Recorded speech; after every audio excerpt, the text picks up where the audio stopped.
बच्चों, जय माता दी। मैं गुरु माँ बोल रही हूँ। आपको मैंने पहले भी बताया था, मेरे पास में लोग समस्या लेके आते हैं और बताते हैं, माता जी हमारे बच्चे जो हैं कहना नहीं मानते हैं, ना पढ़ाई में उनका दिल लगता है और हम इधर को बोलते हैं तो उधर को जाते हैं, क्या करें बताओ। तो मैंने बताई, बच्चों अपने बच्चों को अच्छी शिक्षा दो, उनको अच्छा ज्ञान दो, छोटे में से ही उनको संस्कार दो, पूजा पाठ का काम बताओ, उनको मत्था टिकाना सिखाओ, उनको बोलो अपने बड़ों का आदर करो, नमस्कार कराना सीखो। तब जब छोटे से ही उनको आदत डालोगे तो उनको बड़े होके वही आदत बनी रहेगी जो तुम उनको सिखाओगे। क्योंकि पहला जो है गुरु माँ बाप ही होते हैं बच्चों का, दूसरा गुरु जो स्कूल में उनको पढ़ाते हैं, लिखाते हैं, शिक्षा देते हैं, उनको ज्ञान सिखाते हैं, दूसरे गुरु होते हैं। तीसरा गुरु हमको मार्ग दिखाने वाला होता है, जो हमारे अंदर से ज्ञान की प्रेरणा देता है, सत्य का संग सिखाता है। तो मैंने उनको यही बताया कि पहले जो गुरु है वो माँ बाप है, खासकर माँ, क्योंकि बच्चों के साथ ही माँ ही रहती 24 घंटे उनको अच्छा बुरा ज्ञान बताने के लिए। और तुम पहले उनको अच्छा ज्ञान दो। एक तो आजकल की माँ ही क्या हो रही हैं, पैसों के चक्करों में, कमाने के चक्करों में नौकरियां करने चली जाती हैं और उनको आय के सारे छोड़ देती हैं। सारे दिन वो बेचारे बिना माँ के ही ऐसे रहते हैं, बाप के भी ऐसे रहते हैं। उनको प्यार तो मिलता नहीं माँ बापों का। रात को माँ ही थक हार के आती हैं, वो भी क्या करे बेचारी, और फिर अपने निजी कर्म में लग जाती हैं, खाना बनाने में, घर के काम काज में थक जाती हैं, बच्चों को टाइम नहीं दे पाती हैं। तो मैंने उनको यही बताया कि ठीक है तुम कमाते हो तो बच्चों को भी टाइम दो, उनसे पूछो, दोस्त बन के अच्छी बातें करो कि बेटा क्या परेशानी है, तुम कैसे परेशान रहते हो, उनको पुचकारो। 24 घंटे चिड़चिड़ापन नहीं दिखाओ उनके साथ में, क्योंकि तुम कहते हो सारे दिन हम वहाँ नौकरी में रहते हैं, अब शाम को हमारे पीछे पड़ जाते हो, बच्चे झुंझुनाट करते हैं उनके साथ में, तो बच्चे बेचारे क्या करेंगे। उनको अपना दुलार प्यार दो।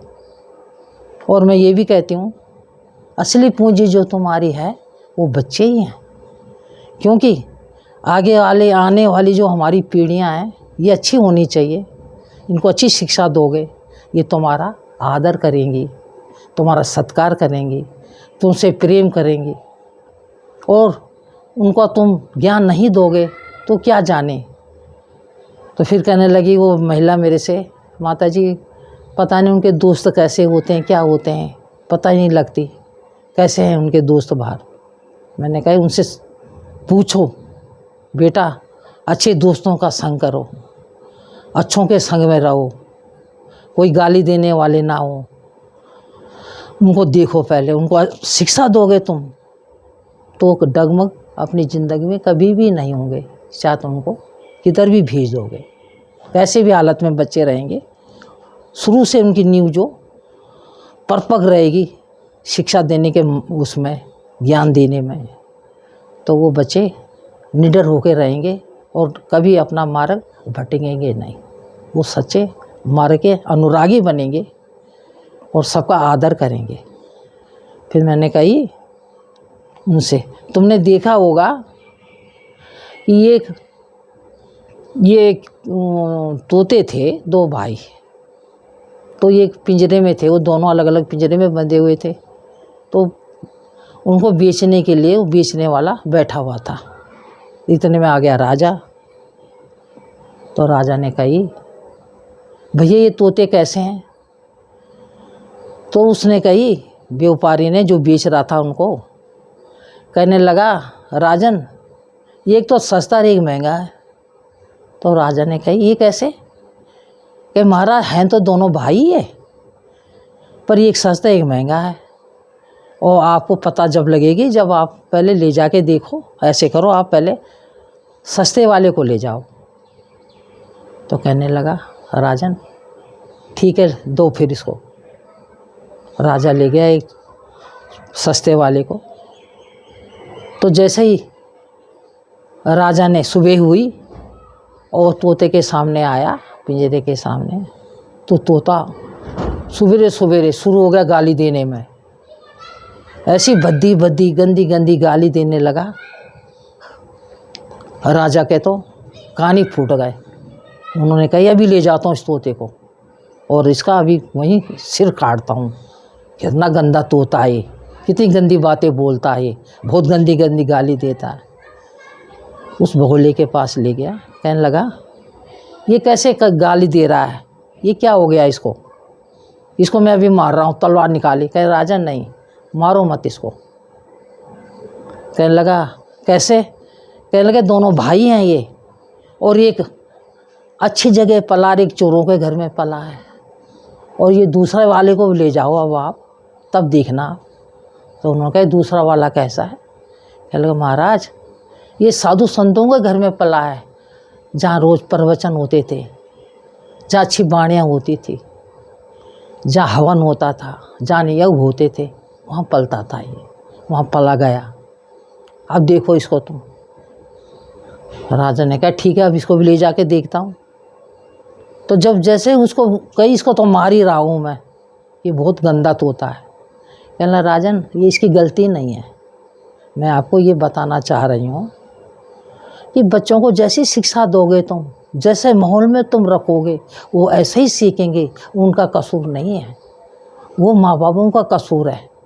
उनको क्या पता, वो तो अभी बच्चे हैं। उनको जैसी वाणी सिखाओगे, जैसी भाषा सिखाओगे, उनको इंग्लिश बोलना सिखाओगे, उनको हिंदी बोलना सिखाओगे, जौन सी भी भाषा उनको सिखाते हो, बच्चे उसी भाषा को बोलने लगते हैं, किसी भी भाषा के हो। तो कह राजा इसको मत मारो, ये इसका कसूर नहीं है, ये पला ही ये चोरों के घर में है, ये चोरों ने पाला है, जहाँ वो गंदी गालियाँ देते थे, जहाँ गंदी भाषा बोलते थे। अब वो वही तो सीखेगा जो उन्होंने उसको बोला। अब इसको ले जाओ, ये साधु संतों के घर में पला है, अभी अच्छी अच्छी वाणियाँ बोलेगा, अच्छा अच्छा श्लोक बोलेगा। राजा ने कहा ठीक है। तो यही मैं आपको बता रही हूँ, जब वो तोते को ले गए तो उस तोते ने अच्छे अच्छे वचन बोले, प्रवचन बोले, श्लोक बोले। कहने लगे राजन आओ, महाजन पानी पियो, आपका इज्जत सत्कार करता हूँ मैं, नमस्कार है आपको, आप बैठिए और आपको मैं सुंदर सुंदर भजन सुनाता हूँ। वो ऐसे ही भजन सुनाने लगे। राजा बड़ा खुश हुआ, वाह कितना अच्छा तोता है, कितनी अच्छी वाणी बोल रहा है, कितने अच्छे श्लोक बोल रहा है। राजन बड़ा खुश। तो राजन को वही बात याद आ गई उसकी बहलिया की कि राजन मत मारो, ये इसका कसूर नहीं है। तो ऐसे मैं आपको भी बता रही हूँ, आप अच्छे माहौल में बच्चों को रखो, अच्छी शिक्षाएं दो, अच्छे सत्कर्म सिखाओ। पहले के ज़माने में देखते नहीं थे, हर बच्चे को जब राजा महाराजा या कोई भी उनको आश्रमों में भेजते थे।